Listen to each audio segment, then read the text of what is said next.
তালেব না, তোর ব্যবসার টাকা চলিতে কার হাতের ছোঁয়া লেগেছে জানিস না। যদি বলুন সুবহানাল্লাহ। আবু তালেব পাদ্রীর ঘর থেকে বার হয়ে বলল, বাবা তোমরা যারা কাফেলা আমার সঙ্গে আসো, তোমরা সব সিরিয়ায় ব্যবসায় চলে যাও, আমার শরীরটা ভালো নয়, আমি আমার এই ছেলেকে নিয়ে বাড়ি চলে যাব। জোরে বলুন সুবহানাল্লাহ। আবু তালেব বলছে, মেন বাজারে বিক্রি করে যত লাভ না হয়েছে, এই জেনারেল শহরে বিক্রি করে 3 গুণ লাভ বেশি হয়েছে। জোরে বলুন সুবহানাল্লাহ।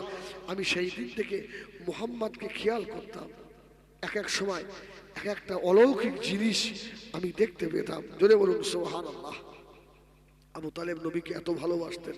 ওই আবু তালেব ইন্তেকালের মুহূর্তে ইমান এনেছিল। এই দেখেন, বলুন হুজুর এই অস্ত্র আমরা জানি, আর আমি যেটা বলবো এটা একটু আলাদা। আবু তালেব তো ইমান আনলো না, মৃত্যুর সময় মৃত্যু হয়ে গেছে, রাসূলুল্লাহ দোয়া করছে, আল্লাহ বলছে হাবিব দোয়া করুন, ও তো বেঈমান হয়ে বলেছে, কাজ হবে না।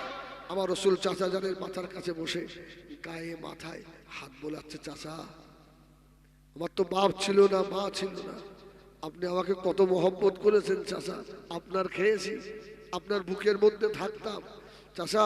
শুধু তাই নয়, এই মুহাম্মাদের জন্য 3টে বছর শিহাবে আবি তালেবে জেল খেটেছেন। সুবহানাল্লাহ বলে।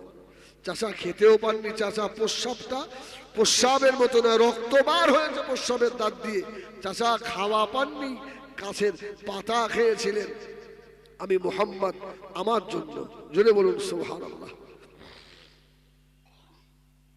চাচা যদি একবার কলমা পড়ে নিতেন, আল্লাহু আকবার বলেন, আল্লাহ নবী চাচা জানেন মাথায় গায়ে হাত বোলাতে লাগলেন। আল্লাহ নবী আস্তে আস্তে হাতটাকে নিয়ে চাচা জানেন পায়ের দাঁড়িয়ে নিয়ে চলে গেল। এমন তো সময় জিবরাইল চলে এলেন, ইয়া রাসূলুল্লাহ, ইয়া হাবিবাল্লাহ, হুজুর আপনি আর হাত নিচে নামাবেন না, আল্লাহ বারণ করে দিয়েছে। আল্লাহ নবী বললেন, ও জিবরাইল সালাম, কেন আল্লাহ নিষেধ করলেন? হযরত জিবরাইল বলল, ইয়া রাসূলুল্লাহ, ইয়া হাবিবাল্লাহ, আবু তালেব ঈমান আনেনি, বেঈমান হয়ে মারা গেছে। আবু তালেবের আযাব হবে জাহান্নামের এক জোড়া জুতা আবু তালেবের পায়ে পরানো হবে। আমার হাবিব গো, আপনার নূরের হাত আবু তালেবের শরীরের যে জায়গাগুলোতে লেগেছে, ওই জায়গাগুলোতে জাহান্নামের আগুন আর লাগবে না। সুবহানাল্লাহ বলে। কিন্তু আবু তালেবের পায়ে তো আল্লাহ জাহান্নামের এক জোড়া জুতো পরাবে, আর ওই জায়গায় যদি আপনি হাত দিয়ে ফেলেন, জাহান্নামের আগুনের জুতাও আর জ্বলবে না। সুবহানাল্লাহ বলেন, সুবহানাল্লাহ। আল্লাহ আমাদেরকে ওই নবীর উম্মত করেছে। সুবহানাল্লাহ বলবেন না? আচ্ছা, ওই নবীর উম্মত হয়ে আপনার খুশি না বেজার? খুশি অল্প না বেশি? কিরাম বেশি তাকবীর দেন, দিন নারায়ে তাকবীর, ভালোই বেশি আলহামদুলিল্লাহ। আর একটু দেন না নারায়ে তাকবীর। একবার মহব্বতে বলেন ইয়া রাসূলুল্লাহ, খুব মহব্বতে ইয়া রাসূলুল্লাহ। আল্লাহু আকবার। যদি ওই নবীকে আমরা পেতে চাই, তাহলে নবীর আদর্শগুলো জীবনে বাস্তবায়িত করতে হবে না? হবে না? বাস্তবায়ন করতে হবে না? নবীরে ভালোবাসি। আমাদের নবী কেমন জানেন? একবার বলেন সুবহানাল্লাহ। আচ্ছা, এখানে যত শ্রোতা আমার আছেন, আচ্ছা কে কে আপনার জাহান্নামে যাবেন? হাত তোলেন দিন। যাবে কেউ জাহান্নামে? জাহান্নাম খুব শান্তির জায়গা না? ও ভাই, জাহান্নাম শান্তির জায়গা তো? শুনতে পাইনি। আল্লাহু আকবার বলেন, আল্লাহু আকবার। আরে আমরা কেউ জাহান্নামে যাব না, বলুন ইনশাআল্লাহ। ইনশাআল্লাহ। সাহাবীদেরকে রাসূল বললেন, সাহাবীরা বলো তো, তোমরা তোমাদের আমলের জোরে কেউ জান্নাতে যেতে পারবে? সাহাবীরা বললেন, আল্লাহু ওয়া রাসূলুহু আলাম, আল্লাহ এবং আল্লাহ রাসূল ভালো জানে। আমার রাসূল বলল, না, আল্লাহর দয়া ব্যতীত কেউ যেতে পারবে না। সাহাবীরা উল্টো প্রশ্ন করলেন, ইয়া রাসূলুল্লাহ, আপনার ক্ষেত্রে কি হবে? সুবহানাল্লাহ বলেন। আমার নবী বলল, বাবা সাহাবীরা, আমিও আল্লাহ পাকের রহমতের দিকে, দয়ার দিকে তাকিয়ে থাকবো, তবে আল্লাহ পাক তার রহমতের চাদর দিয়ে তার হাবিবকে ঢেকে নিয়েছে। জোরে বলুন সুবহানাল্লাহ। তার হাবিবকে ঢেকে নিয়েছে। আল্লাহ আমাকে এমন রহমাতাল লিল আলামিন করেছেন, এমন রহমতের নবী আমি যদি আমার সব উম্মতকে টেনে টেনে জান্নাতে নিয়ে চলেও যাই, তথাপিও আমার রহমত শেষ হবে না। জোরে বলুন সুবহানাল্লাহ। সেই নবীর উম্মত নামাজ কাজা করেছেন, রোজা ছেড়ে দিয়েছেন, দাড়িগুলোতে খুর চালিয়ে চালিয়ে সাপ্পা করে দাড়ি শেষ করে ফেলেছেন। আপনি সেদিন আল্লাহ রসুলের সম্মুখে ময়দানে হাসরে কি মুখ দেখাবেন আপনি? এই ঠিক না ভুল বলেন? সেদিন যদি নবী ধরে বলে, তোর জন্য আমি রাসূলুল্লাহ উহুদে রক্ত দিয়েছি, বদরে রক্ত দিয়েছি, তায়েফে রক্ত দিয়েছি, আজকে তোরা আল্লাহ দরবারে বেনামাজি হয়ে উঠেছিস, আমি রাসূল আমার ইজ্জতে লেগেছে, যা সহকাল, আমি নবী তোকে চিনি না, চলে যা। সেদিন বলেন, আর কেউ আছে আমাদের জন্য সুপারিশ করবে? কেউ নেই, নবী ছাড়া কেউ নেই। যাদের জন্য সব করলেন, আল্লাহ বললেন, ইন্নামা আমওয়ালুকুম ওয়া আওলাদুকুম ফিতনা, সব ফিতনা। ইয়াওমা লা ইয়ানফাউ মালু ওয়ালা বানুন ইল্লা মান আতাল্লাহা বিকলবিন সালিম। কেউ কোনো উপকার আসবে যদি রাসূলুল্লাহর আদর্শকে বাস্তবায়িত করে কবরে যেতে পারেন, খোদার কসম ওই কবরের ভিতরে আমার নবী আপনাকে সাহায্য করার জন্য আসবেন। সুবহানাল্লাহ বলেন। এই জন্য আল্লাহ নবী মারমাছে, বাবা আমি রাসূলুল্লাহ বলে দিলাম, আমার সাহাবীদের ভিতরে বেশিরভাগ সাহাবী ছিল এরা দিন রাত দুটো ভাগ করে নিত। সারা দিনের বেলাতে ছেলে মেয়ে বিবি বাচ্চার জন্য ব্যবসা বাণিজ্য কাজ কারবার করত। ও সাহাবীরা, আমার কিছু সাহাবী এমন ছিলেন রাতটাকে বেছে দিয়েছিলেন শুধু আল্লাহ দরবারে কান্নার জন্য। ওদের একটা সময় ছিল শুধু কান্না। আল্লাহ দরবারে কি জবাব দেবো সেদিন? আমার ভাইয়েরা, সোনা মানিকেরা, আল্লাহ নবী দিন ও দুনিয়ার বাদশাহ জনাবে মুহাম্মদুর রাসূলুল্লাহ সাল্লাল্লাহু আলাইহি ওয়াসাল্লাম, আল্লাহ নবী ইন্তেকাল হয়ে গেলেন। হযরত আবু বকর খলিফা হলেন, আবু বকর ইন্তেকাল হলেন, ওমর খলিফা হলেন। হযরত ওমরের জামানায় হযরত ওমর ফারুক রাদিয়াল্লাহু তাআলা আনহু মদিনা মসজিদের ইমাম, ফজরের নামাজ পড়ে হযরত ইমাম ওমর মদিনা মসজিদে নববী থেকে বার হলেন। কিছু মানুষ মদিনা মসজিদে নববী শরীফের সম্মুখে দাঁড়িয়ে রয়েছেন। কারোর ক্ষমতা নেই উমারের চোখের দিকে তাকিয়ে কথা বলবে। জোরে বলুন সুবহানাল্লাহ। এত মেজাজি মানুষ। আপনাদের অসুবিধা হচ্ছে আমার হজে কি? একটু হাসালে ভালো হয় না? আস্তাগফিরুল্লাহ রাব্বি, না না একদম নয়, আমি পারিও না, নিজের খারাপ লাগে, লজ্জা লাগে।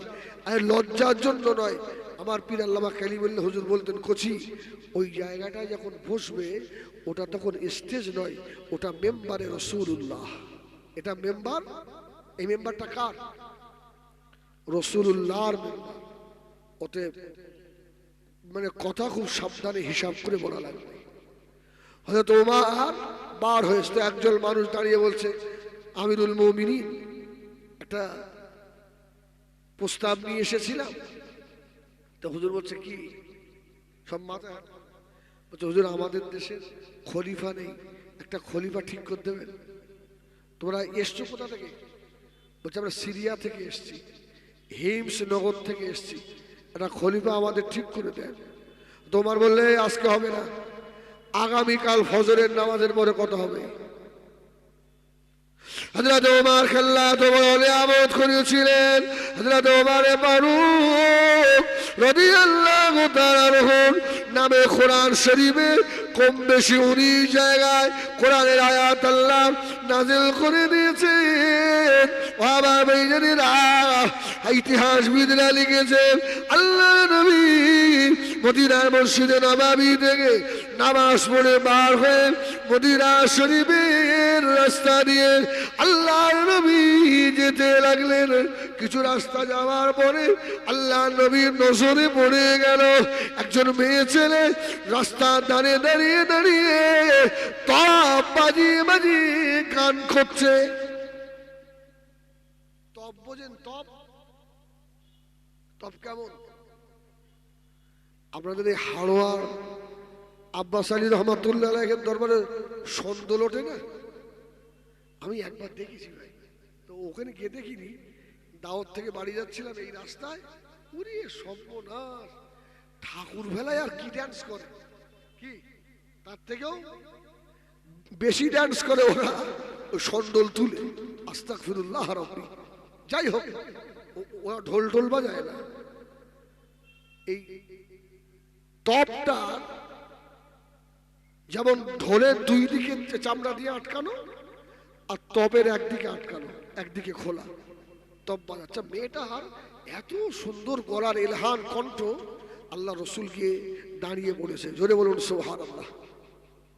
রসুল্লাহ দাঁড়িয়ে মেয়েটার দিকে তাকিয়ে রয়েছে। হযরত আবু বকর নামাজ পড়ে বার হয়েছে, ওই রাস্তা দিয়ে যাবে। আবু বকর দেখছে নবী দাঁড়িয়ে রয়েছে, আবু বকর চুপ করে দাঁড়িয়ে গেছে। সুবহানাল্লাহ বলবেন না? আচ্ছা, আবু বকরের এই কথা বলার ক্ষমতা আছে? ইয়া রাসূলুল্লাহ, মেয়েটা তপ বাজাচ্ছে আর আপনি এখানে দাঁড়িয়ে দাঁড়িয়ে শুনছেন? ক্ষমতা আছে বলার? আরে নবীর বাড়িটা তো শরীয়ত তৈরির ফ্যাক্টরি। জোরে বলুন সুবহানাল্লাহ। শরীয়তের নাজায়েজকে একমাত্র জায়েজ করার ক্ষমতা রাখে মুহাম্মাদুর রাসূলুল্লাহ। সুবহানাল্লাহ। আর জায়েজকে নাজায়েজও করতে পারেন মুহাম্মাদুর রাসূলুল্লাহ। আল্লাহু আকবার। এই পাওয়ার মুস্তাফাকে আল্লাহ দিয়েছে। তো আবু বকর, নবী শুনছেন, তো আবু বকর এসে দাঁড়িয়ে গেছে। কি বলে শুনি? অনেকক্ষণ একভাবে শুনি। কিছুক্ষণ পরে দেখা গেল প্রায় হাফ কিলোমিটার দূর থেকে হযরত ওমর রাদিয়াল্লাহু তাআলা রাস্তা দিয়ে শুধু ব্যাগ ঘুরেছে। মেয়েটা তপ বাজানো বলল, ওই তপটা নিয়ে পাচার তলায় নিয়ে চুপ করে মাথা হেঁট করে বসে পড়েছে। জোরে বলুন সুবহানাল্লাহ। এতক্ষণ নবী দাঁড়িয়ে রয়েছে, কিচ্ছু হয়নি। আরে আবু বকর দাঁড়িয়ে রয়েছে, তাও কিছু নয়। উমার হাফ কিলোমিটার দূরে উমারকে দেখি তপ পাচার তলায়। আবু বকর আমার নবীর মুখের দিকে তাকাচ্ছে, আর নবী আবু বকর মুখের দিকে তাকাচ্ছেন। জোরে বলুন সুবহানাল্লাহ। ব্যাপারটা কি? স্বয়ং নবী দাঁড়িয়ে ওর তপ বাজানো বন্ধ হলো না, আর হাফ কিলোমিটার থেকে উমারকে দেখে ওর বন্ধ হয়ে গেল। ব্যাপারটা হযরত ওমর ফারুক রাদিয়াল্লাহু তাআলা আস্তে আস্তে এগিয়ে এলেন। নবী আমার হযরত ওমরের মুখের দিকে তাকিয়ে আল্লাহ নবী নূরে ঠোঁটে হাসতে লাগলেন। হযরত ওমর বললেন, ইয়া রাসূলুল্লাহ, ইয়া হাবিবাল্লাহ, কেন আপনি হাসেন? আল্লাহ নবী বললেন, ও উমর, জানো না বাবা, আমার উমর ছিল উটের রাখাল। আমার উমরের গায়ে উট পায়খানা করে দিত। আমি রাসূলুল্লাহ আমার হাতে হাত দেওয়ার পরে আমার উমরকে আল্লাহ এত দামি করে দিয়েছে। ও বাবা উমর, এই মেয়েটা তপ বাজিয়ে গান করছিল, তোমাকে আসতে দেখে তপ বাজানো বন্ধ হয়ে গেছে। সুবহানাল্লাহ। রাসূল বললেন, আবু বকর, এর তপ বাজানো কেন বন্ধ হয়েছে জানো? আবু বকর বলল, ইয়া রাসূলুল্লাহ, আপনি ভালো জানেন। এ ভাই, আমার নবী যা দেখে আমরা কি তাই দেখি? কোনদিন নয়। রাসূল বললেন, এই ওমর, তোমাকে আল্লাহ এত দরজা দিয়েছে, তোমাকে আসতে দেখে ওই মেয়ে ছেলেদের কাছে যে শয়তানটা ছিল, ও পিছন দিকের হাওয়া বার করতে করতে পালিয়ে গেছে। সুবহানাল্লাহ বলেন, সুবহানাল্লাহ বলেন। ঠিক এইভাবে রিওয়ায়াত এসেছে। যে পিছন দিক দিয়ে হাওয়া বার করতে করতে ভয়তে পালিয়ে গেছে। আল্লাহ আমার উমারকে এত বড় দরজা দিয়েছিলেন, জোরে বলুন সুবহানাল্লাহ। সেই উমার বললে তোমাদের খলিফা দরকার, আজকে হবে না, আগামীকাল সকালে। উমার এমন একজন মানুষ যিনি 50টা দেশের দায়িত্ব উমারের হাতে ছিল, জোরে বলুন সুবহানাল্লাহ। 50টা দেশের খলিফা উমারে ফারুক। জামা কেমন জানেন? জামার উপরে 17টা তালি, সুবহানাল্লাহ বলবেন না? আর আমাদের বড় নেতা হওয়া লাগবে না, একটা ছোট নেতা হলেও তার খবর অন্যরকম আসে না, নেই? আল্লাহ মাফ করেন, আমি কারোর বিরোধিতা করতে আসিনি। যে কাঠ খাবে তাকে আংড়া পায়খানা করতেই হবে। যারা জনসাধারণের খাবে, এ খাওয়া মানে জাহান্নামের আগুন খাবে, আগুন খাবে। আপনারা ভাবছেন ওরা খুব ধনী হয়ে যাচ্ছে, আমরা গরিব মানুষ। আরে গরিবের দাম ওদের আল্লাহর দরবারে অনেক বেশি, জোরে বলুন সুবহানাল্লাহ। রাসূলুল্লাহ বসে আছেন, একজন গরিব মানুষ নবীর কাছে এসেছে, জানেন? এখন আসসালামু আলাইকুম মুসাফা, তো রাসূলুল্লাহ হাত বাড়িয়ে দিয়েছে, মুসাফা করো। এখন নবীর হাত শক্ত না নরম? আল্লাহ হযরত মেজলা হুজুরের হাত শক্ত ছিল না নরম ছিল? আপনারা হাত দিয়েছেন না হুজুরের হাতে? আরে তুলো আর কি নরম, হুজুরের হাত তার থেকেও বেশি নরম। আরে এ তো ওলি আর তিনি নবী, জোরে বলুন সুবহানাল্লাহ। সাহাবীরা বলতেন রাসূলের হাতে হাত দিলে মনে হতো যেন রেশমি কাপড়ের ওপরে হাত দিয়েছি, সুবহানাল্লাহ বলে, এত নরম। তো গ্রাম্য মানুষ, চাষাভুষো মানুষ, চাষ করে খায়, গরিব মানুষ, এসে নবীকে বলছে আসসালামু আলাইকুম, মানে বলে ওয়ালাইকুম আসসালাম, হাত বাড়িয়ে দিই, মুসাফা করে। তো নবীর হাত দেখছে নরম, ওর এত ভালো লাগছে, নবীর হাত আর ছাড়ে না, সুবহানাল্লাহ বলে। ও রাসূলুল্লাহর হাত ধরেই রেখেছে। তা আমার নবী ওকে বলতেও পাচ্ছেন না আমার হাতটা ছেড়ে দাও, কিন্তু ও যে আরাম পাচ্ছে, তো আর মনে মনে করছে নবীর হাত এত নরম, সুবহানাল্লাহ বলবেন না? এত তুলোর মতো নরম। আহা, আমার ভাইয়েরা সোনা মারিকেরা হাত ছেড়ে দিল। আল্লাহ নবী বললেন ও আমার সাহাবী, তোমার হাত এত শক্ত কেন? সাহাবী বললেন ইয়া রাসূলুল্লাহ, ইয়া হাবিবাল্লাহ, আমি পাহাড়ের পাথর কাটা কাজ করি, আমি হালাল উপার্জন করি।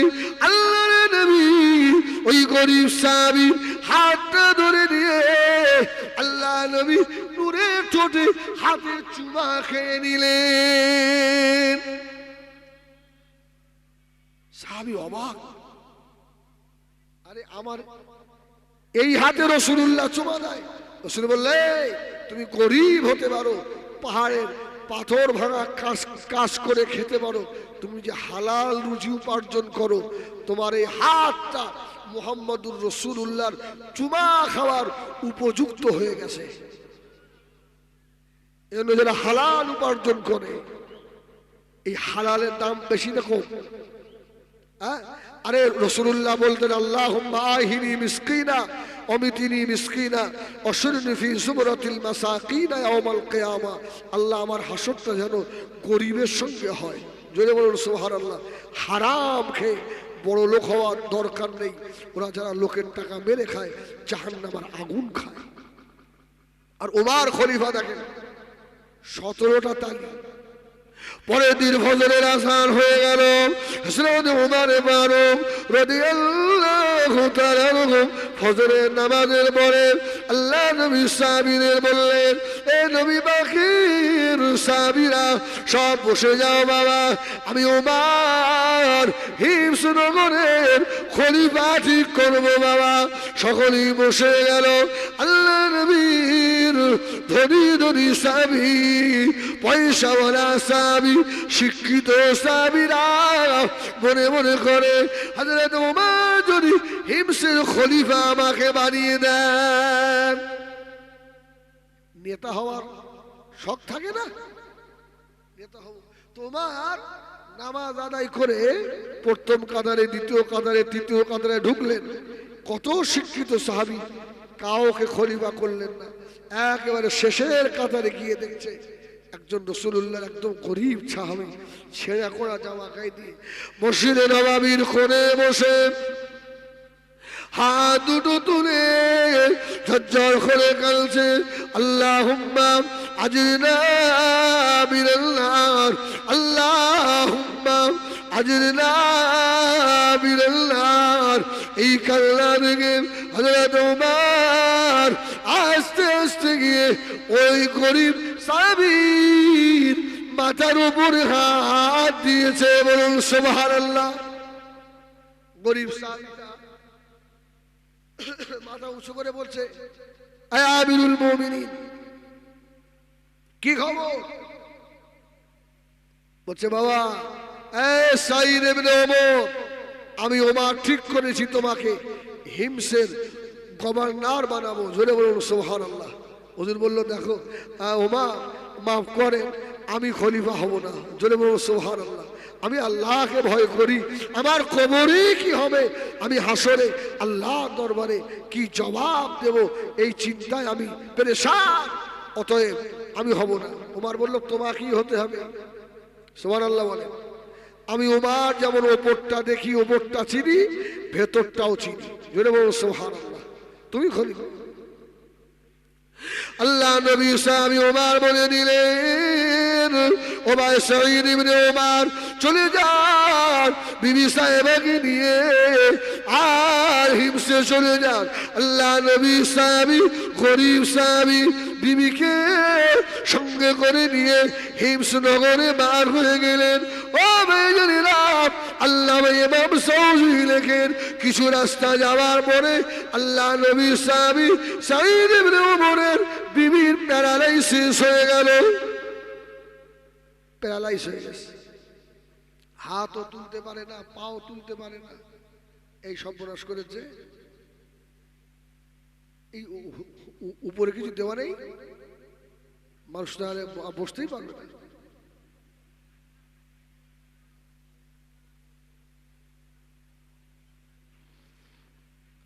এই ওখানে একটু সরে আসে, যদি পানি পড়ছে না, আমরা সামনে সরে আসেন। এই সম্মুখে সরে আসেন, এই সামনে এত পানি পড়ছে না, এদিকে আসেন। দরুদ শরীফ আল্লাহুম্মা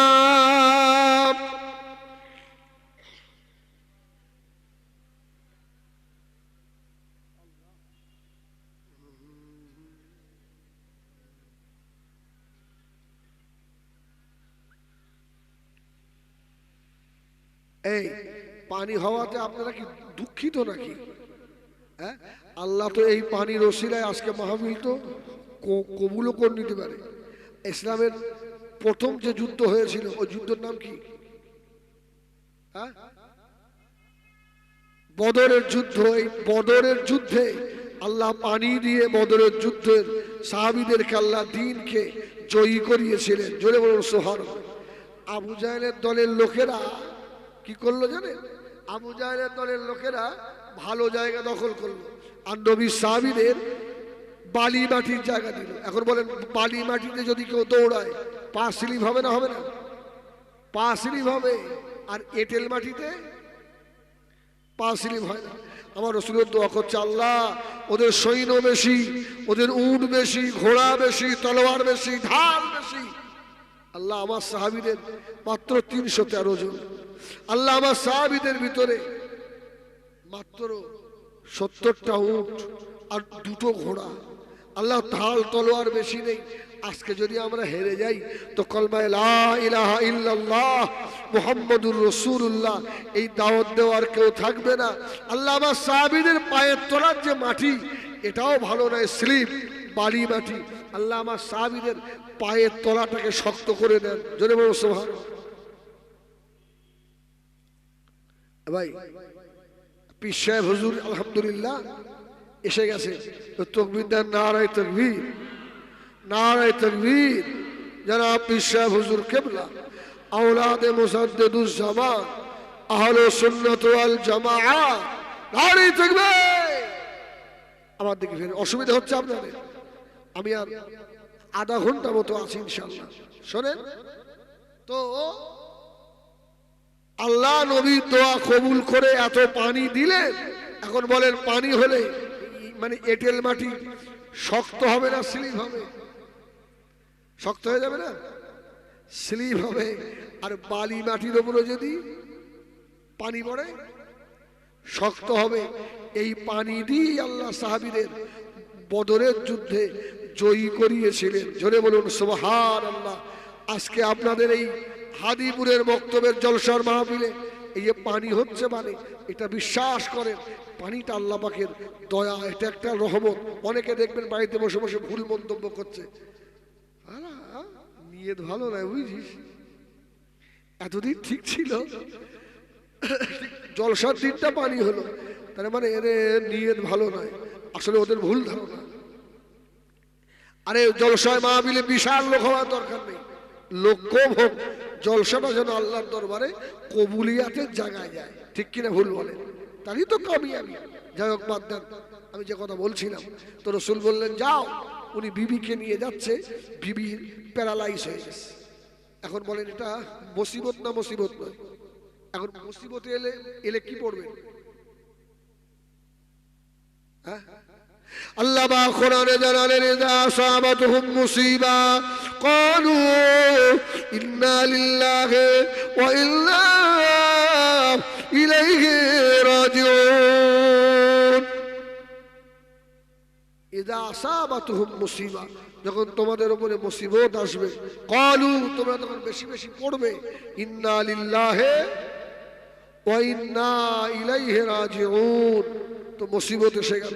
আমাদের সমাজেও এমন আছে, দেখবেন কিছু নামাজ বেশি পড়ে, রোজা বেশি রাখে, কোরআন তেলাওয়াত করে, এর বাড়িতে যদি মুসিবত হয় ও দুঃখ করে বলে আল্লাহ আমার বাড়িতে তো কেউ তো বেনামাজি হয়, এত মুসিবত হয়। আল্লাহ তোমাকে ভালোবাসে বলেই তোমার বাড়িতে মুসিবত পাঠায়। কি ভালোবাসে বলেই মুসিবত আল্লাহ তোমাকে দেয়। তো সাহাবী ওর বিবি প্যারালাইসিস হয়ে গেছে, ওই বিবিকে ঘাড়ে করে নিয়ে হিমস শহরে চলে গেছে, গিয়ে বলছে হিমসের মানুষেরা হয়তো ওমর আমাকে তোমাদের খলিফা করে পাঠিয়েছে। ওরা বলল হুজুর আপনি যখন খলিফা তখন আপনার জন্য একটা সরকারি ঘর আপনি পাবেন, ওই ঘরটা আপনি নেবেন। হযরত সাঈদ ইবনে ওমর কাঁদতে লাগলেন, এই হিমসের মানুষেরা আমি নতুন ঘর চাই না, সরকারি ঘর আমি নেব না। কেননা আমি আল্লাহকে ভয় করি। তোমাদের জামে মসজিদের পাশে আমাকে একটা ছোট লতা পাতা দিয়ে ঘর করে দাও, আমি ওই ঘর থেকে আল্লাহ পাকের নামাজ আদায় করব। ছোট্ট একটা ঘর করে দেওয়া হলো। হযরত ওমরের নিয়ম ছিল বাবা, এই 50টা দেশের দায়িত্ব হযরত ওমরের হাতে।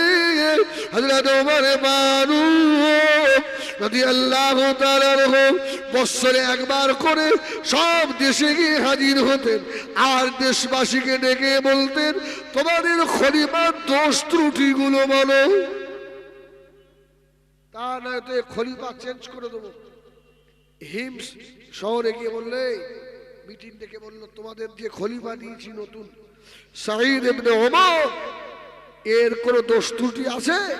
3টি মানুষ ঝটঝট করে দাঁড়িয়ে উঠে বললে, একজন বলল হুজুর আমাদের খলিফার বিরাট দোষ।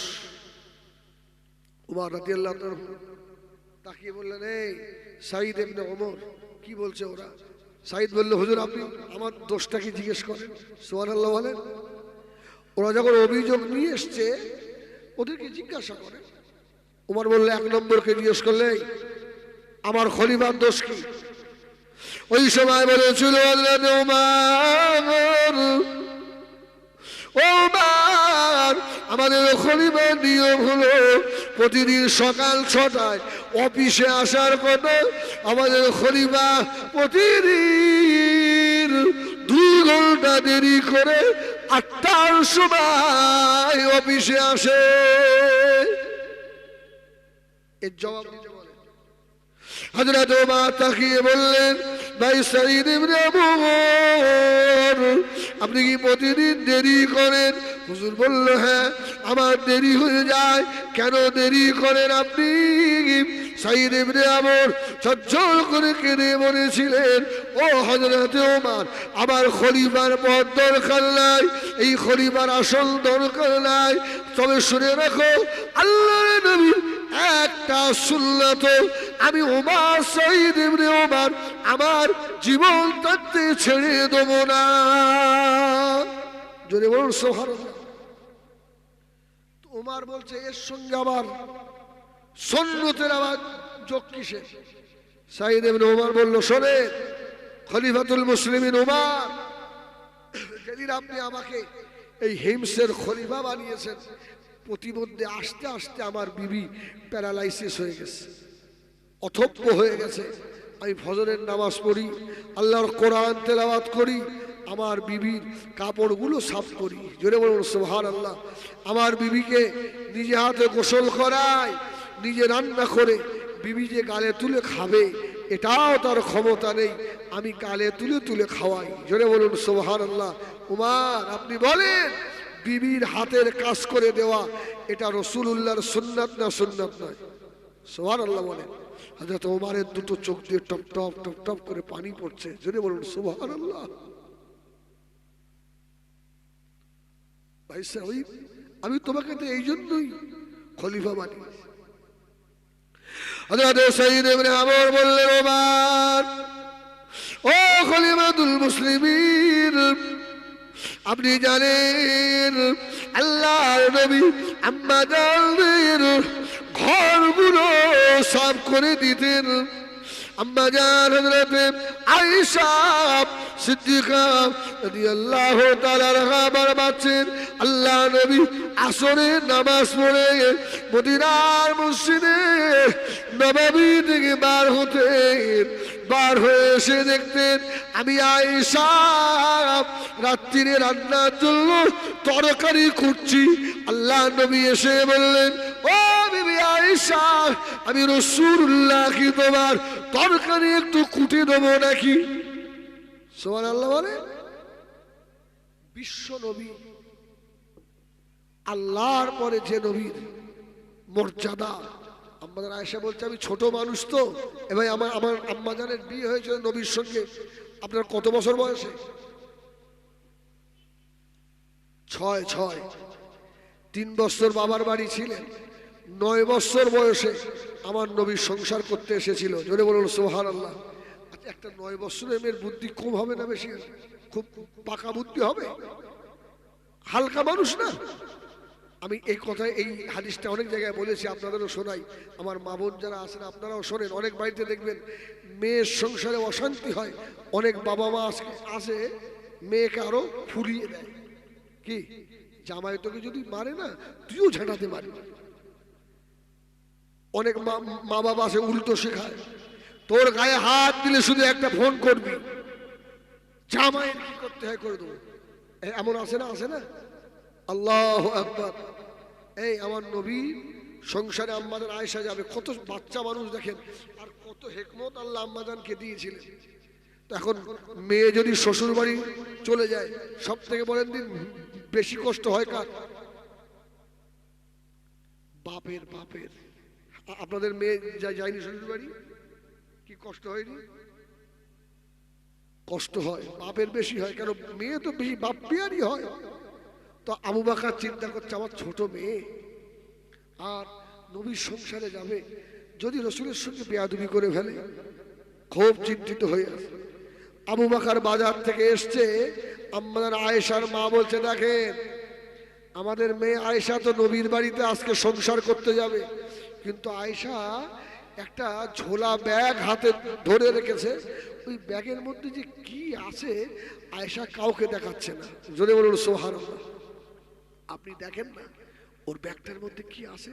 জোরে বলুন সুবহানাল্লাহ। হয়তো আবু বকর আস্তে আস্তে গিয়ে বলছে, মা তোমার ব্যাগের মধ্যে কি একটু দেখাবে আমাকে? আমাদের আয়েশা বললো, না দেখাবো না, তুমি আমার মা হও, তুমি আমার আয়েশা, আমার সোনা, একটু দেখাও মা। বাপের নরম কথায় আমাদের আয়েশার মনটা একটু নরম হয়ে গেল। জোরে বলুন সুবহানাল্লাহ। দেখাও মা। আমি দেখাতে পারি আমার ব্যাগে কি আছে, আপনি কাউকে বলবেন না তো? হযরত আবু বকর বললেন, ও মা আয়েশা, আমি কাউকে বলবো না এই ব্যাগের ভিতরে কি আছে। ব্যাগটা খুলে দেখালো। হযরত আবু বকর বললেন, আমি ব্যাগটা ভিতরে তাকিয়ে দেখি আমার আয়েশার ছোটবেলার খেলনাগুলো ব্যাগের ভিতরে রয়েছে। জোরে বল সুবহানাল্লাহ। এখন বাপের চিন্তা বাড়বে না? চিন্তা বাড়বে না? ও সংসার করতে যাচ্ছে না খেলা করতে যাচ্ছে? সুবহানাল্লাহ সুবহানাল্লাহ। আবু বকর বলছে, আমা মা তুমি কখন খেলবে? আমার নবীর খেদমতে ত্রুটি হবে, আমার নবী অসন্তুষ্ট হবে। আল্লাহু আকবার বলেন, আল্লাহু আকবার। আম্মা জানেন 9 বছর বয়সে আল্লাহ কত জ্ঞান দিয়েছিলেন, আব্বাকে কেমন বুঝিয়ে দিচ্ছে নাকি। সুবহানাল্লাহ বলেন। ও আমার আব্বা জান, আল্লাহ নবীর, আমি আয়েশা একা বিবি নয়, আল্লাহ নবীর আরো বিবি রয়েছে, আমার অন্য বুবু জানলা রয়েছে। আমি ছোট মানুষ, আল্লাহর নবী প্রত্যেক দিন আমার ঘরে থাকতে পারবেন না, অন্য বিবিদের ঘরে আল্লাহর নবী থাকবে। যেদিন আমার ঘরে আল্লাহ নবী থাকবেন না, ওই রাতে আমি আয়েশা একা হয়ে যাব।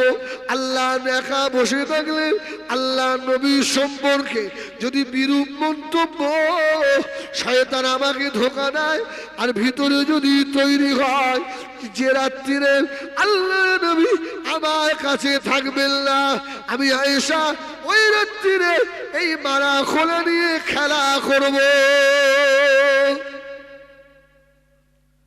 তাহলে আমার নবীর প্রতি আর বিরূপ মন্তব্যটা আমার আর আসবে না। আবু বকর এবারে শুনে খুশি না বেজা? খুব খুশি। আরে আমার আয়েশার এত বুদ্ধি, জোরে বলুন সুবহানাল্লাহ। ওর রসুলের বাড়ি সংসার করতে গেছে, এই হাদিস বললে তো ভালো লাগবে ভাই। আল্লাহ নবীর জিন্দেগিটা কি। আমাদের আয়েশা বলছে, আমি ছোট মানুষ তো রসুল যখন আমার ঘর থেকে বার হয়ে দিনের দাওয়াত দিতে যেতেন, মদিনার ছোট ছোট মেয়েদের সঙ্গে আম্মাজান মরুভূমির বালুর উপরে খেলা করতেন। সুবহানাল্লাহ বলে। কিন্তু আম্মাজানের ভয় ছিল, শুধু এদিক ওদিক তাকাতেন, আমার নবী আসছে কি দেখি। সুবহানাল্লাহ বলে। আমার নবী আসছে কি দেখি। রসুলুল্লাহকে দূর থেকে আসতে দেখে একদম গাটা ঝেড়ে আম্মাজান আয়েশা মালা খোলা ফেলে দিয়ে ঘরে গিয়ে চুপ করে বসে থাকতেন। সুবহানাল্লাহ। আমার নবী দেখতে পায় না? আল্লাহ নবী এক তারিখে বললেন, ও বিবি আয়েশা সিদ্দিকা রাদিয়াল্লাহু তাআলা আনহা, খেলা করতে করতে কেন ছুটে চলে এলেন? আম্মা জান ছোট মানুষ আল্লাহর নবীকে জড়িয়ে ধরে বলল, ইয়া রাসূলুল্লাহ, ইয়া হাবিবাল্লাহ, আমি আয়েশার বড় ভয় লাগে, আল্লাহর নবী যদি আমাকে তব্বি করেন। সুবহানাল্লাহ বলে। যদি আমাকে বকে, আমার নবী বলল, আয়েশা আমি কি কোনোদিন তোমাকে ধমক দিয়েছি? সুবহানাল্লাহ বলেন, সুবহানাল্লাহ বলেন। আপনি আমাকে কত ভালোবাসেন নবী, আপনি আমাকে শুধু আয়েশা বলেও ডাকেন না, লাল টুকটুকি আয়েশা বলে ডাকেন। সুবহানাল্লাহ বলেন। ইয়া আয়েশাতুল হুমারা, ইয়া আমার লাল আয়েশা। জোরে বলুন সুবহানাল্লাহ। ইয়া রাসূলুল্লাহ, আপনি কোনদিন আমাকে বকেন? খুব সংক্ষেপে একটা কথা বলে দিই। হ্যাঁ, তো এই ভাই, কুরবানির ঈদের দিনে রাসূলুল্লাহ গোশত নিয়ে এসেছেন। গোশত আমাদের আয়েশার কাছে দিয়েছে রান্না করতে। আমাদের আয়েশা বলছে, ইয়া রাসূলুল্লাহ, কিভাবে রান্না করতে হয় আমি তো জানি না। তোমার রাসূল সব মশলা এক জায়গায় দিয়ে, আপনাদের দিকে ওটাকে কি বলে, সব এক জায়গায় দিয়ে একদম পানি নিয়ম মতো পানি দিয়ে রান্না চাপিয়ে দিল। হাত ঘষা বলে না, হাত ঘষা রান্না আমাদের দিকে, আমাদের গুমা এলাকায় বলে হাত ঘষা রান্না। তো রাসূল বলল, আয়েশা চিন্তা করো না, ওই হাত ঘষা করে দিয়ে নবী বলল, আয়েশা তুমি জাল দাও, আর আমি নামাজ পড়ে আসছি, খাবো। সুবহানাল্লাহ বলে। এখন নবীর হাতের ছোঁয়া যে গোশতের ওপরে লেগেছে, সে টেস্ট কম হবে না বেশি হবে? সুবহানাল্লাহ। এত খুশবু ছুটছে, বাড়ির আশপাশের মেয়েরা কেউ থালা, কেউ বাটি, কেউ বাসন নিয়ে এসে হাজির। আম্মা জান, আজকে নবীর বাড়ি গোশত রান্না হচ্ছে, একটু দেন না। সুবহানাল্লাহ বলেন। তো রসুল আম্মা আয়েশা একে এক পিস, ওকে দু পিস, ওকে এক পিস, ওকে এক পিস দিতে দিতে হাঁড়ির মাল শেষ। এখন ভয় হবে না? হবে না? নবী যদি মারে কিছু বলে? আল্লাহ রসুলের নামাজ পড়ে আসার আগে চুলায় হাঁড়ি বসানো আছে। আম্মাদের আয়েশা উধাও নেই, পালিয়ে গেছে। পালিয়ে গেছে কোথায়? আর যাবি বা কোথায়? মদিনার পাহাড়ের গুহার ভিতরে ঢুকে রসুলের ভয়ে ফুপিয়ে ফুপিয়ে কাঁদছে। জোরে বলুন সুবহানাল্লাহ। আল্লাহ রসুল মদিনার মসজিদ থেকে এসে বলছে, আয়েশা, আরে আমার আয়েশা কোথায় গেল? আম্মাজানকে খুঁজে পাচ্ছেন না। আস্তে আস্তে আগিয়ে গিয়ে আমরা ওই পাহাড়ের গুহায় গুহায় খুঁজতে খুঁজতে দেখছে এক গুহার ভিতর থেকে কান্নার একটা আওয়াজ আসছে। আমার রসুল, আয়েশা এই গুহার ভিতরে? লাব্বাইকা রাসূলুল্লাহ। আরে কি হলো আয়েশা, কি হয়েছে? আম্মা জান হযরত আয়েশা সিদ্দিকা বললেন, ইয়া রাসূলুল্লাহ, ইয়া হাবিবাল্লাহ, আপনি গোশত রান্না করতে দিয়ে গেছিলেন, এত সেন্ট বার হচ্ছিল, বুবুরা এসে হাত বাঁধলো, সকলকে দিয়ে দিয়েছি, হাড়ির গোশত শেষ হয়ে গেছে, যদি আপনি আমাকে বকেন। আল্লাহ নবী মুচকে হেসে বললেন, ও বিবি আয়েশা, এদিকে এসো। আল্লাহ নবী আম্মা জানকে আর ডেকে দিয়ে কোলে তুলে নিলেন। জোরে বলুন সুবহানাল্লাহ। আমাদের আয়েশা খুব খুশি। এই না হলে রাসূলের ব্যবহার। সুবহানাল্লাহ। আমাদের আয়েশা রাসূলুল্লাহর গলাটা জড়িয়ে ধরে, আয়েশা তুমি ভয় পেয়েছো? ছোট মানুষ তুমি। জোরে বলুন সুবহানাল্লাহ। আম্মা আয়েশা সিদ্দিকা বলেন, আল্লাহ নবী আমাকে নিয়ে গিয়ে চুলা ধরে আল্লাহ নবী দাঁড় করালেন। আল্লাহ নবী হাঁড়ির সর্বশের ওপরে শুধু একবার হাত দিয়ে বললেন, বিসমিল্লাহির রহমানির রহিম বলে টান দিয়েছে। আম্মা আয়েশা বলেন, আল্লাহে, আল্লাহর কসম করে বলি, আমি আয়েশা দেখি তখন এক হাঁড়ি গোশত রয়েছে। বলুন সুবহানাল্লাহ। আর নবী বললেন, আয়েশা এটা কি হলো? তুমি বললে গোশত নেই, এটা এলো কোত্থেকে? আমাদের আয়েশা বলছে, ইয়া রাসূলুল্লাহ, আমি মিথ্যা কথা বলিনি। ইয়া রাসূলুল্লাহ, সত্যি গোশত ছিল না। আমার নবী বলছে, আয়েশা তুমিও ঠিক বলেছো, তবে শোনো, ওই হাঁড়িতে কার হাতের ছোঁয়া লেগেছে জানো? সুবহানাল্লাহ বলেন। এই হাতটা মুহাম্মাদুর রাসূলুল্লাহর হাত। জোরে বলুন সুবহানাল্লাহ। আমাদের আয়েশা বলছে, আমার কাজে ভুল হতো, তথাপিও আমার নবী কোনোদিন আমাকে তম্বি করেননি, বকেননি। জোরে বলুন সুবহানাল্লাহ। আয়েশা এই কাজটা এইভাবে না করে এইভাবে করবে, হ্যাঁ আয়েশা ভালো হবে। সুবহানাল্লাহ বলেন। যেন আমাদের আয়েশা বলে, কেউ যদি স্বামীর আদর্শ নিতে চায়, সে যেন মুহাম্মাদুর রাসূলুল্লাহর কাছ থেকে নেয়। সুবহানাল্লাহ। পৃথিবীর শ্রেষ্ঠ স্বামী মুহাম্মাদুর রাসূলুল্লাহ। অনেক কথা সেদিকে নয়। আম্মা আয়েশা সিদ্দিকা বলেন, আল্লাহ নবী আমার তরকারি খুঁটে দিতেন। আল্লাহ নবীর গায়ে জামা ময়লা হয়ে গেলে আল্লাহ নবী আমাদেরকে পরিষ্কার করতে দিতেন না। আল্লাহ নবী নিজের গায়ের জামা নিজে পরিষ্কার করতেন। বলুন সুবহানাল্লাহ।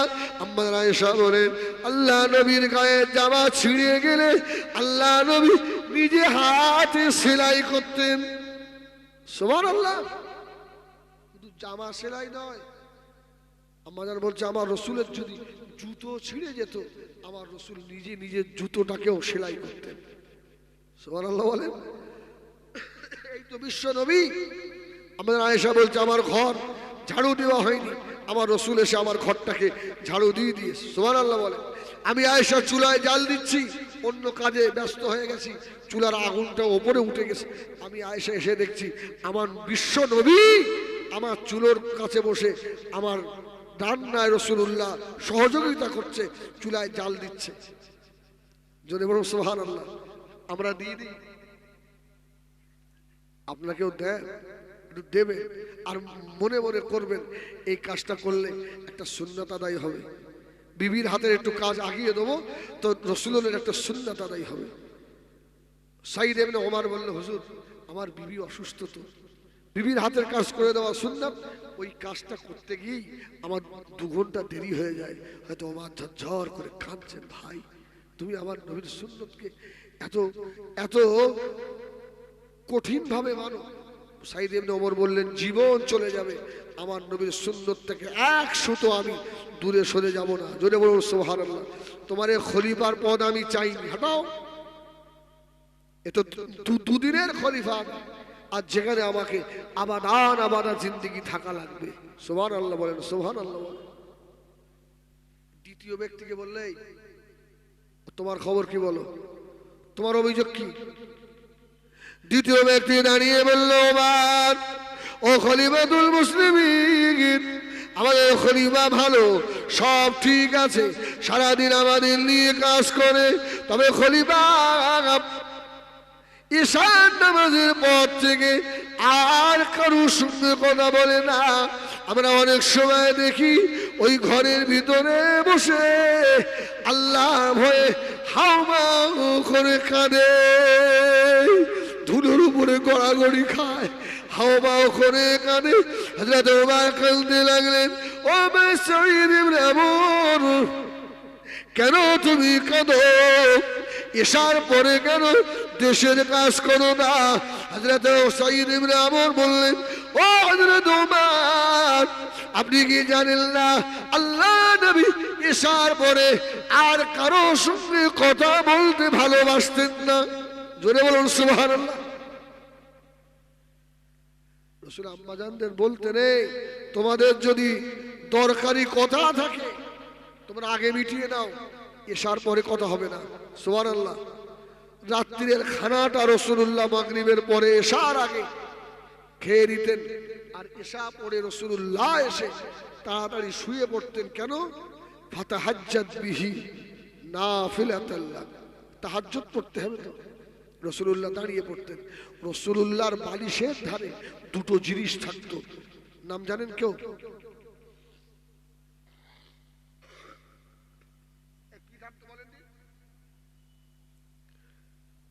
আমরা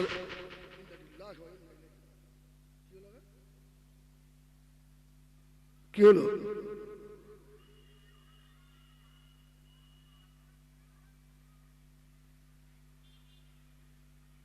আল্লাহু আকবার।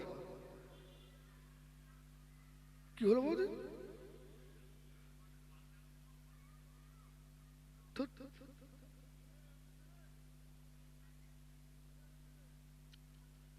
যাক, কিছু একটা হয়ে বাদ দাও।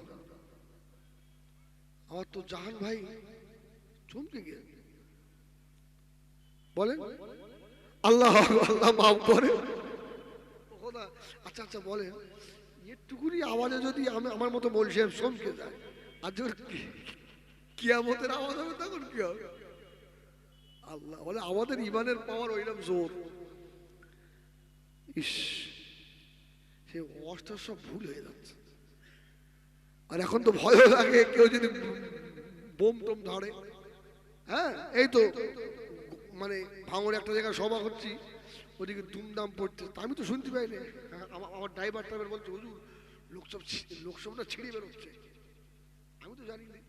জলসা থেকে নামার পরে বলছে, আপনার সঙ্গে যে লোকটা এসছিল ওকে মারার জন্য। আরে বাবারে, কি হবে তাহলে? আমি তো গাড়ির কাজ বন্ধ করে বলে, আল্লাহ তুমি এই গ্রামটা পার করতে, বের ভয় লাগে। আচ্ছা, আমি কি বলছিলাম বলেন? রাসূলুল্লাহ বালিশের পাশে কি থাকতো, আর আমাদের কি থাকে? আমাদের বিড়ি, নয়তো মেসেজ, নয়তো টর্চ লাইট, কি এসবগুলো আমরা রেখে দিই। আর আম্মাজান বলছে, আমার রাসূলের বালিশের পাশে 2টো জিনিস থাকতো। জোরে বলুন সুবহানাল্লাহ। আম্মাজান হযরত আয়েশা সিদ্দিকা বলেন, আল্লাহ নবী বালিশের কাছে 1 নাম্বার জিনিস হলো 1 লোটা পানি থাকতো। আল্লাহ নবী ঘুম থেকে উঠে তাড়াতাড়ি ওযু করে তাহাজ্জুদে দাঁড়িয়ে যেতেন। আল্লাহ নবী বলতেন, বিবিরা রাত থেকে আল্লাহ কান্নার জন্য দিয়েছে, ওযু করতে গিয়ে বেশি সময় নষ্ট করা যাবে না, দাঁড়িয়ে দাঁড়িয়ে নামাজ পড়তেন। আম্মা আয়েশা বলেন আল্লাহর নবীর বারিশের বসে একটা মেসওয়াক থাকতো। মেসওয়াক বলেন দাঁতন, দাঁতন মেসওয়াক থাকতো। আল্লাহ নবী বেশি রাত করে জেগে থাকতেন না। আমার মনে হয় আমরা যারা সারা রাত ধরে সভা করি এই সুন্নতটা আমাদের উল্টো পাল্টা হচ্ছে না। এই জন্য মেজো হুজুর বলতো বেশি রাত সভা করো, অল্প রাত করে শুয়ে পড়ো। আমাদের মালের দরকার 3-4টে করে করতে হয়। এখানে ওকে দৌড়নি আইসা মারবে ভাই, সে মারের হাফ টাইম মনে থাকবে না। ও আমার ভাইজানেরা, সোনা মানিকেরা, শুধু তাই নয়, আল্লাহ নবী দাঁড়িয়ে দাঁড়িয়ে এমন ভাবে নামাজ পড়তেন। আম্মা জান হযরত উম্মে সালামা রাদিয়াল্লাহু তাআলা আনহা বলেন আমি উম্মে সালমা মনে করলাম আল্লাহ নবীর সঙ্গে একটা রাত দাঁড়িয়ে একটু নামাজ পড়ি। জোরে বলুন সুবহানাল্লাহ।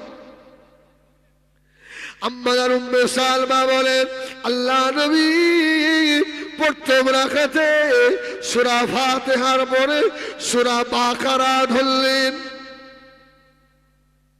আল্লাহ নবী দীর্ঘ সময় নামাজে দাঁড়িয়ে রয়েছেন। আমি আয়েশা মনে করলাম 100 আয়াত হয়ে গেলে আল্লাহ নবী মনে হয় রুকুতে যাবেন। পার হয়ে গেল, আল্লাহ নবী রুকুতে গেলেন না। 200 আয়াত হয়ে গেল, আল্লাহ নবী রুকুতে গেলেন না। আমি উম্মে সালামা মনে করলাম সূরা বাকারা শেষ করে আল্লাহ নবী মনে হয় রুকুতে যাবেন। সূরা বাকারা হয়ে গেল, আল্লাহ নবী রুকুতে গেলেন না। আল্লাহ নবী সূরা আলে ইমরান ধরেছে। ধরে বলুন সুবহানাল্লাহ। সূরা আলে ইমরান ধরে ফেলেছে। আল্লাহ নবী সূরা আলে ইমরান পড়তে লাগলেন। আমি উম্মে সালামা মনে মনে করলাম আল্লাহ নবী হয়তো কিছুটা পরে রুকুতে যাবেন। না না, আল্লাহ নবী সূরা আল ইমরান শেষ করে ফেললেন। আমি আয়েশা মনে করলাম, আমি উম্মে সালামা মনে করলাম এই বলে রুকুতে যাবেন, কিন্তু না, আল্লাহ নবী সূরা নিসা ধরেছে। জোরে বলুন সুবহানাল্লাহ। এই করাকাতে এখনো 1 রাকাত শেষ হয়নি। সুবহানাল্লাহ বলেন। সূরা নিসা রাসূলুল্লাহ শেষ করে ফেললেন। প্রায় 5 পারার মতো কোরআন শরীফ রাসূলুল্লাহ 1 রাকাতে পড়লেন। জোরে বলুন সুবহানাল্লাহ। আমাদের উম্মে সালমা বলছে এই জন্যই তো রসুলের পা কদম মুবারক ফুলে যেত। আর এই জন্য আল্লাহ পাক রসুলের এই কষ্টের নামাজ দেখে কোরআন শরীফের একটা সূরা আল্লাহ অবতীর্ণ করলেন। সুবহানাল্লাহ। তার হাবিবের কষ্ট আল্লাহ সহ্য না করতে পেরে বললেন ইয়া আইয়ুহাল মুযাম্মিল কুমিল লাইলা ইল্লা কালিলা নিসফাহু আবিন কুসমিনহু কালিলা। জোরে বলুন সুবহানাল্লাহ। আমার হাবিব আপনার কষ্ট আমি আল্লাহ দেখতে পাচ্ছি। এত লম্বা নামাজ পড়েন কেন? একটু কম কম নামাজ পড়েন। জোরে বলুন সুবহানাল্লাহ। আল্লাহ বলছে একটু কম কম নামাজ পড়েন।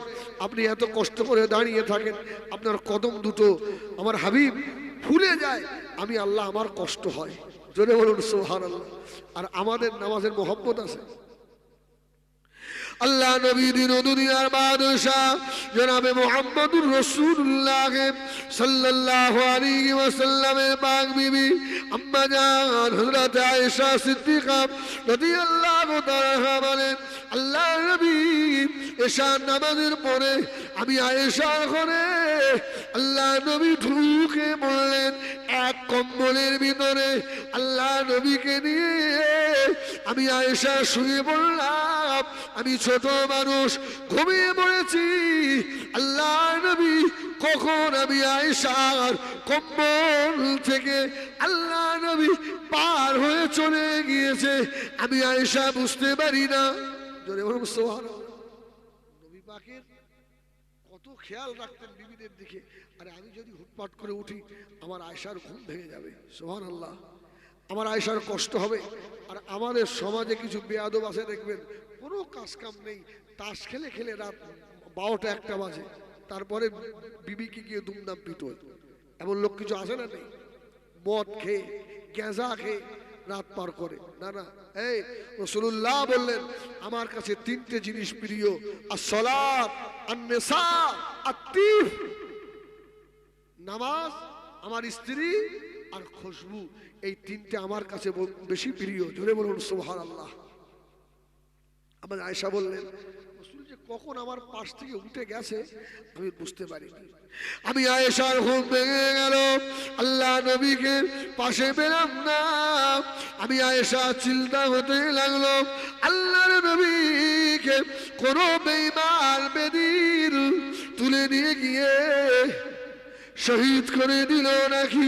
আমি আয়েশা ছুটে গিয়ে মদিনার মসজিদে নববী শরীফে গিয়ে দেখলাম আল্লাহর নবীকে পেলাম না। ওখান থেকে মদিনার অলিতে গলিতে আল্লাহ নবীকে খুঁজলাম, আল্লাহ নবীকে পেলাম না। আমি আয়েশা ছুটে ছুটে গিয়ে মদিনার কর্মস্থান জান্নাতুল বাকিয়ার ভিতরে গিয়ে দেখি আল্লাহর নবী নামাজি হালতে বসে হাত দুটো তুলে আল্লাহ নবী ওজন কাঁদছেন। সুবহানাল্লাহ। রাসূলুল্লাহ জান্নাতুল বাকিতে বসে কাঁদছেন। আমি আয়েশা আস্তে আস্তে গিয়ে আল্লাহ নবীর পিছনে গিয়ে দাঁড়ালাম। আল্লাহ নবী হাত তুলে দোয়া করছেন আর কাঁদছেন আর বলছেন আল্লাহুম্মা ফিরলি আয়েশা, আয় আল্লাহ আমার আয়েশাকে ক্ষমা করে দাও। সুবহানাল্লাহ। কোন বিবি যদি দেখে তার স্বামী তার জন্য দোয়া করছে, বিবি খুশি না বেজার? খুশি নয়? আমাদের আয়েশা বলছে আমার দিলটা ভরে গেল, আমি আমার নবী আমি আয়েশার জন্য মাফির দোয়া চাই। জোরে বলুন সুবহানাল্লাহ। আমি আয়েশা ডিস্টার্ব করলাম না, আস্তে আস্তে গিয়ে আল্লাহ নবী পিছনে গিয়ে বসে গেলাম। আল্লাহ নবীর দোয়ার সঙ্গে আমি আয়েশা হাত তুলে বলি আল্লাহুম্মা আমিন, আল্লাহুম্মা আমিন। আল্লাহ নবী দোয়া করেন, আস্তে আস্তে হাত উপরের দিকে তোলেন। সুবহানাল্লাহ বলেন।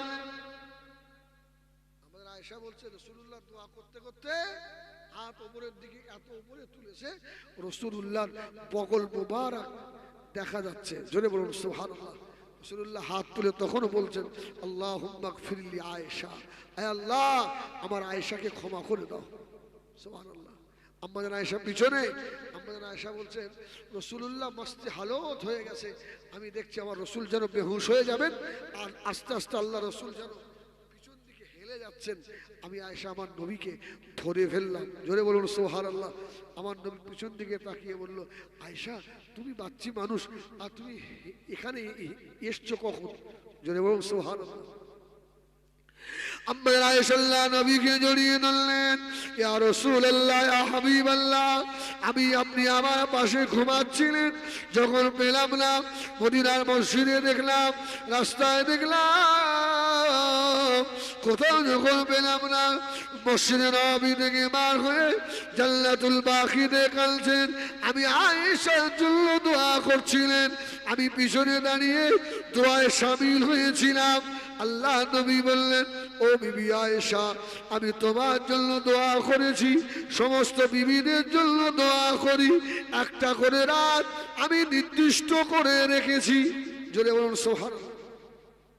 আমার বিবিদের জন্য একটা করে রাত আমার নির্দিষ্ট আছে। আয়েশা শোনো, তোমাদের জন্য নির্দিষ্ট সময় আছে দোয়ার, আর আমার উম্মতের জন্য আমার নির্দিষ্ট সময় নেই। জোরে বলুন সুবহানাল্লাহ।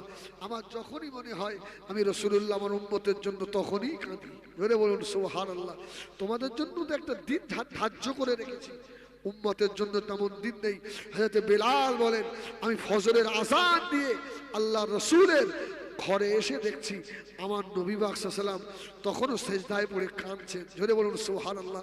আমার রসুল মাথা তুললেন, তো আমি বললাম ইয়া রাসূলুল্লাহ, আপনার চোখ দুটো লাল লাল হয়ে গেছে।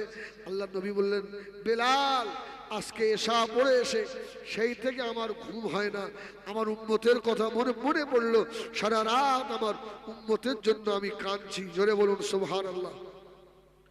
দরুদ শরীফ। আল্লাহ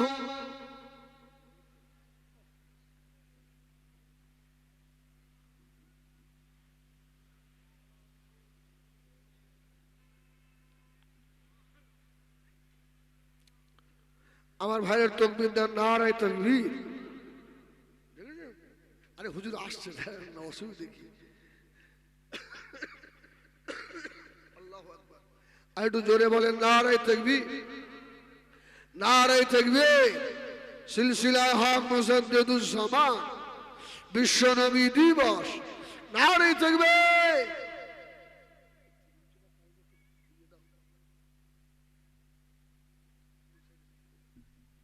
আমার ভাইরা, তো আম্মা আয়েশা বলছেন রাসূলুল্লাহ রাতকে নষ্ট করতেন না। আকিমিস সালাতা লিদুলুকিশ শামসি ইলা গাসাকিল লাইল ওয়া কুরআনাল ফাজর ইন্না কুরআনাল ফাজরি কানা মাশহুদা ওয়া মিনাল লাইলি ফাতাহাজ্জাদ বিহি নাফিলাতান লাক আসা আন ইয়াবআসাকা রাব্বুকা মাকামান মাহমুদা। জোরে বলুন। রাত্রির নামাজ আল্লাহর কাছে বেশি প্রিয়। এই জন্য বলবো, রাত্রির শেষ অংশে অন্তত ফজরের আজানের আধা ঘন্টা আগে উঠে 4 রাকাত 8 রাকাত হোক তাহাজ্জুদ পড়ে না, অসুবিধা আছে? 4 রাকাত তাহাজ্জুদ পড়ে নি, যে দোয়া চাইবেন ওই দোয়াটাই কবুল হয়ে যাবে। জোরে বলুন সুবহানাল্লাহ। আমরা নামাজ থেকে এত গাফেল। তো আম্মাজান হযরত আয়েশা বললেন, আমার রসুলের আদর্শের কথা বলে শেষ করা যাবে না। সাঈদ ইবনে ওমর বললেন, এ আমিরুল মুমিনিন ওমর, আমি সাঈদ ইবনে আমর এই জন্যই রাত্রিটা আমি কাউকে দেব না, এটা আমার আখিরাতের জন্য, আমার আল্লাহকে দেব। জোরে বলুন সুবহানাল্লাহ। ওমর ঝরঝর করে কাঁদছে আর বলছে, ভাই সাঈদ, তুমি এত কবরকে ভয় করো? সুবহানাল্লাহ বলে। তৃতীয় ব্যক্তি দাঁড়িয়ে বলল, হুজুর, আমাদের খলিফা সব মাসে একদিন করে ছুটি নেয়, আর আপনার প্রায় 10 বছর হয়ে গেল, এই 10 বছরে আপনার একদিনও ছুটি নেই।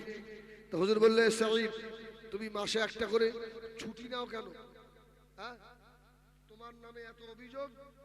আল্লাহু আকবার। তো সাঈদ ইবনে আমর বললেন, হুজুর, আমি ওই একটা দিন ছুটি নেই আমার সংসারের কাজের জন্য, আমার জামা কাপড় সাফ করার জন্য। জোরে বলুন সুবহানাল্লাহ। আমার ভাইরা, এই জন্য আল্লাহকে বেশি ভয় করেন। আর সব থেকে বেশি ভয় ছিল সাহাবীদের ভিতরে, ঠিক কিনা বলেন? হ্যাঁ, সাহাবীরা নবীর কথাটাকে এমন ভাবে প্রাধান্য দিতেন। রাসূলুল্লাহ সাহাবীদের বলেছে অমুক যুদ্ধে যেতে হবে, সাহাবীরা জানে এই যুদ্ধে গেলে আমাকে শহীদ হওয়া লাগবে। যখন রসুল বলেছেন, সাহাবীরা আর পিছন দিকে তাকিয়ে দেখেননি। সুবহানাল্লাহ বলেন। যুদ্ধের ময়দানে গিয়ে হাজির হয়ে সাহাবীরা রাসূলুল্লাহকে এমন মানতেন। আমার ভাইরা, আমি বেশ কয়েকটা জায়গায় জলসায় এবারে বলেও দিয়েছি, রসুলের সম্মুখে সাহাবীরা বসে আছেন, সাহাবীর হাতে একটা সোনার আংটি আছে। কিসের আংটি? সোনার। তো রাসূলুল্লাহ এত রেগে গেছে, সোনার আংটিটা দেখে রসুল আস্তে আস্তে উঠে গিয়ে সাহাবীর হাত থেকে সোনার আংটিটা খুলে নিয়ে সাহাবীকে ছুঁড়ে মেরে। সাহাবীরা অবাক, রসুল তো এমন রাগ করেন না। সাহাবীরা বলল, ইয়া রাসূলুল্লাহ, আপনি কেন এত আজকে রেগে গেলেন? রাসূলুল্লাহ, সাহাবী, আমি চাই কি আমার কোনো উম্মাহ, আমার কোনো সাহাবী, আমার কোনো ভক্ত জাহান্নামের এক টুকরা আগুন হাতে করে নিয়ে বসে থাক, এটা আমি চাই। সাহাবারা বলল, না ইয়া রাসূলুল্লাহ। রসুল রাগ করে বার হয়ে গেলেন।